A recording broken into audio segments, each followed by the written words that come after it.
नमो भगवते वासुदेवाय। ॐ शान्ताकारं भुजगशयनं पद्मनाभं सुरेशं विश्वधारं गगनसदृशं मेघवर्णं शुभाङ्गं लक्ष्मीकान्तं कमलनयनं योगिविरध्यानगम्यं वन्दे विष्णु भवभयहरं सर्वलोकैकनाथं। नमस्कार।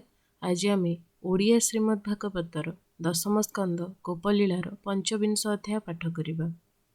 सुकोवाच शुण राजन चूड़ामणि गोपनगरे चक्रपाणि रोहिणी नंदनर तुले दिन हरन्ति गोपमेळे गोपाळे मेळी एक दिने इंद्रर उत्सव विधाने सकळे विचारन्ति बसी कृष्ण मिलिले मध्ये आसी अशेष ब्रह्मांड ठाकुर जानन्ति गोपंक विचार लोक व्यवहारे भावग्राही बोलन्ति नंद मुख चाहि वृद्ध गोपाळे छन्ति जेते विश्वास कर जेझा मते नंदकु पुछन्ति अनंत इंद्र उत्सवर वृत्तांत भूतात केवण उत्सव एक कथा कह सर्वभाव तुम्भ विचार यज्ञ मते उद्देश्य जाणिबु के मनते केवण मते साध्य करी यज्ञ करन्ति नर नारी ए यज्ञ कले कि सफल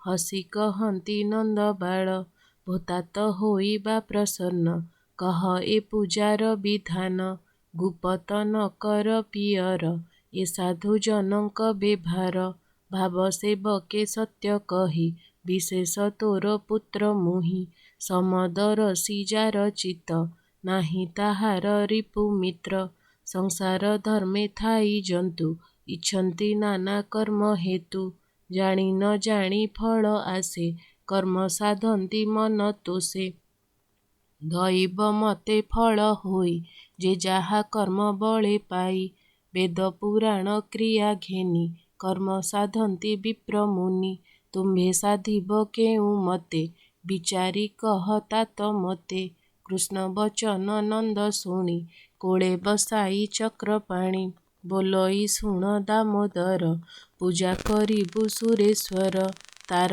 आज्ञारे मेघमाळ संसारे बरसन्ति जल मेदिनी जल जोग पाई अनेक शस्य उपजाई जीविका होई प्राणींकर तेबे से बंचई संसार शस्य संपद घेनी जने यज्ञ करन्ति तोष मने नाना देवता यज्ञे दाही पूजी अनेक फल पाई एमन्ते जे जाहार मते इंद्रंकु पूजन्ति जगते जे जाहा मते नाना जाग करी लभन्ति तिनि वर्ग इष्ट देवता शुभ काळे पूजा करन्ति मही तळे जे नर लोभ वश होई इष्ट देवता न पूजई ताहार नाही सुख लेस आपद होए परवेश नंद वचन कृष्ण शुणी वृद्ध गोपाळे जाहा भणी इंद्र विषये कोप करी नंदकु बोलन्ति मुरारी कृष्ण बोलन्ति शुण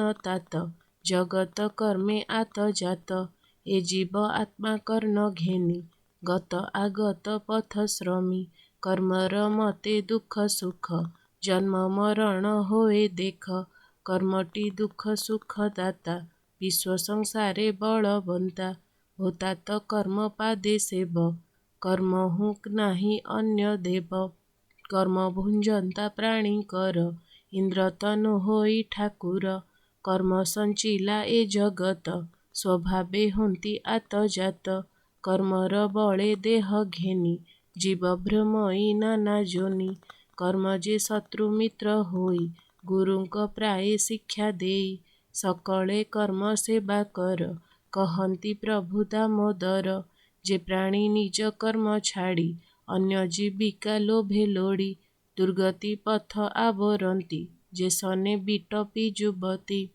भूतात शुण कर्म कथा वेद पुराणे जे व्यवस्था ब्राह्मण आदि चारि वर्ण जे जाहा मते वृत्ति भिन्न वेद विचारे सट कर्म ब्राह्मण जनर ए धर्म भूमि पालन सुरबंत दान परुष क्षत्रि व्रत कृषि वाणिज्य गोरु वृत्ति वैश्य जनकर ए गति ବ୍ରାହ୍ମଣ ପାଦେ ସେବା କରି ଶୂଦ୍ରେ ହୋଇବେ ସୁଖଚାରୀ। ଏ ଚାରି ବର୍ଣ୍ଣର ବେଭାର ବୈଶଙ୍କ ମତଟି ଆମ୍ଭର। ଭୋତାତ ଶୁଣ ଆଦି ଅନ୍ତ ଯେମନ୍ତ କହଇ ବେଦାନ୍ତ। ସୃଷ୍ଟିର କାଳେ ନାରାୟଣ ଆଗେ ସର୍ଜିଲା ତିନି ଗୁଣ। ରଜଗୁଣରୁ ବ୍ରହ୍ମା ହୋଇ ସତ୍ୱଗୁଣକୁ ବିଷ୍ଣୁ ପାଇ ରୁଦ୍ରଙ୍କୁ ଦେଲେ ତମ ଗୁଣ ସୃଷ୍ଟି ପାଳନ ସଂହାରଣ। ବ୍ରହ୍ମା ଭିଆଣେ ମେଘ ମାଳେ ସଂସାରେ ବରସନ୍ତି ଜଳ। ଜନ୍ତୁ ଜୀବିକା ତେଣେ ହୋଇ ଇନ୍ଦ୍ରେ ତ ପ୍ରୟୋଜନ ନାହିଁ। ଇନ୍ଦ୍ରର ଭାଗ୍ୟେ ବଡ଼ପଣ ଜଗତ ବିଷ୍ଣୁର ଭିଆଣ। ଗ୍ରାମ ପାଟଣା ଦେଶ ପୁରେ ଇନ୍ଦ୍ରକୁ ପୂଜିବେ ବେଭାରେ। ବନ ଗହନେ ଆମ୍ଭ ଘର ଗୋରୁ ଚରାଉଁ ନଦୀ ତୀର। ନିର୍ଝର ଜଳ ପାନ କରି ଆମ୍ଭ ଦେବତା ବନଗିରି। ତୁମ୍ଭର ଯଜ୍ଞ ଯେବେ ସତ୍ୟ କହଇ ଶୁଣ ଏକ ଚିତ୍ତ। ଗୋରୁ ବ୍ରାହ୍ମଣ ପ୍ରୀତି ଫଳେ ଯଜ୍ଞ କରିବା ଗିରି ତଳେ। ପୂଜିବା ଗୋବର୍ଦ୍ଧନ ଶିରେ ଯେ ଇନ୍ଦ୍ର ଯଜ୍ଞର ସମ୍ଭାରେ।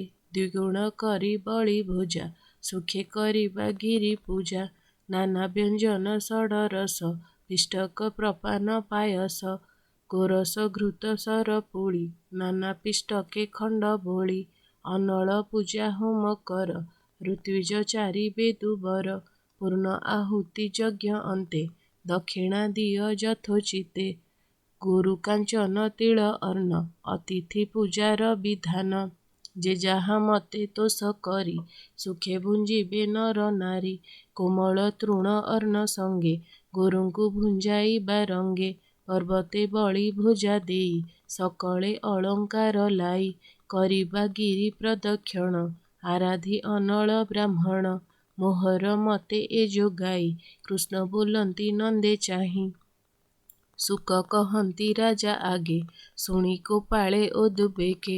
କୃଷ୍ଣ ବଚନ ପ୍ରତିପାଳି ନନ୍ଦକୁ ମଧ୍ୟ ଘେନି ଭାଳି।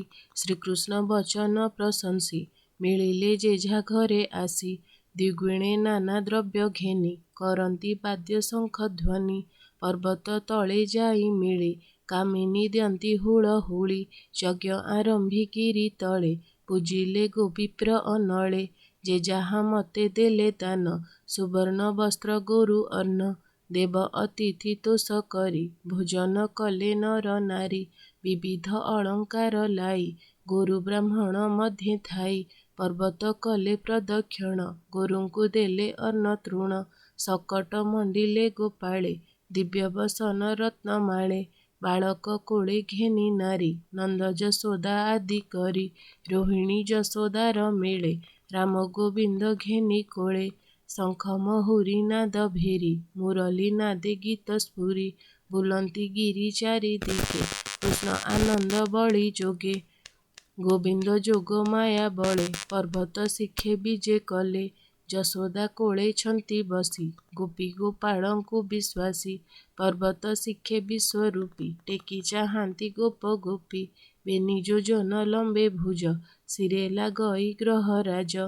ଶ୍ୟାମ ସୁନ୍ଦର ତନୁ ବର୍ଣ୍ଣ ଗୋପଙ୍କୁ ଚାହିଁ ସାବଧାନ। ବୋଲନ୍ତି ହୋଇଲୁ ମୁଁ ତୋଷ ତୁମ୍ଭର ପୁରାଇବି ଆସ। ନିଶ୍ଚିତ ହୋଇ ଥାଅ ବନେ ମୋହର ପୂଜାର ବିଧାନେ। ଖଣ୍ଡିବି ସକଳ ଆପଦ ଗୋକୁଳ ହୋଇବ ଆନନ୍ଦ। ତଳେ ଲମ୍ବାଇବେନି ଭୁଜ ବଳି ଭୁଞ୍ଜନ୍ତି ଗିରିରାଜ। ଗୋପୀ ଗୋପାଳଙ୍କୁ ଅନାଇ ବୋଲନ୍ତି ପ୍ରଭୁ ଭାବଗ୍ରାହୀ। ଦେଖ ହୋ ପର୍ବତ ମହିମା ଯଜ୍ଞର ବଳେ ପୁଣ୍ୟକର୍ମା। ପ୍ରସନ୍ନ ହେଇଲେଟି ଆଜ କିସ କରିବେ ଦେବରାଜ। ଏତେହେଁ କାଳ କଲ ପୂଜା ଦେବତା ନ ଖାଇଲା ଭୋଜା। ଏମନ୍ତ ଦିଅଁ ଅଛି କାହିଁ ହସ୍ତ ପ୍ରସାରି ବଳି ଖାଇ। ଇନ୍ଦ୍ରର ଚିହ୍ନ ବର୍ଣ୍ଣ ନାହିଁ ନ ଜାଣି ପୂଜ ବାଇ ହୋଇ। ଏମନ୍ତ ନ ଦେଖିଲ ଦିନେ ବଳି ଭୁଞ୍ଜଇ ତୋଷ ମନେ। ଏବେ ତୁମ୍ଭର ଚିନ୍ତା ନାହିଁ ନିଶ୍ଚିନ୍ତେ ଥିବ ଏହା ଧ୍ୟାଇ। ଏ ଆମ୍ଭ ପୁରାଇବେ ଆଶା ଏଣେ ସେ ଆମ୍ଭର ଭରସା। ଏହାଙ୍କୁ ନମସ୍କାର କର ଏ ଆମ୍ଭ ଜୀବନ ଠାକୁର। ଏହାଙ୍କୁ ଅବଜ୍ଞା ଯେ କରି ପଡ଼ିବେ ନରକ ଆଭୋରି। ଏ ଆମ୍ଭ ରଖିବେ ଗୋକୁଳ ବୋଲନ୍ତି ପ୍ରଭୁ ଆଦି ମୂଳ। ଏମନ୍ତ କହି ବନମାଳି ଆପଣେ କଲେ ନିଉଛାଳି। ଦେଖି ଆନନ୍ଦ ଗୋପ ଗୋପୀ, ନ ମିଳେ ପର୍ବତ ନିରୋପୀ। ବୋଲନ୍ତି ଆମ୍ଭେ ଭାଗ୍ୟବନ୍ତ, ପ୍ରତ୍ୟକ୍ଷେ ଦେଖିଲୁ ପର୍ବତ। କଲ୍ୟାଣ ହେଉ ନନ୍ଦ ବାଳେ, ଏ ଆମ୍ଭ ରଖିବ ଗୋକୁଳେ। ଏମନ୍ତ ପୂଜା ବିଧି କଲେ, ଗୋପେ ମିଳିଲେ ସନ୍ଧ୍ୟା କାଳେ। କୃଷ୍ଣ ଚରିତ ପରଶଂସୀ, ମିଳିଲେ ନିଜପୁରେ ଆସି। ସେ ହରି ଚରଣେ ବିଶ୍ୱାସ, କହଇ ଜଗନ୍ନାଥ ଦାସ। ଇତି ଶ୍ରୀମଦ୍ଭାଗବତେ ମହାପୁରାଣେ ପରମହଂସ ସଂହିତାୟାं ଦଶମସ୍କନ୍ଧେ ପୂର୍ବାର୍ଦ୍ଧେ पञ्चविंशोऽध्यायः। ॐ नमो भगवते वासुदेवाय।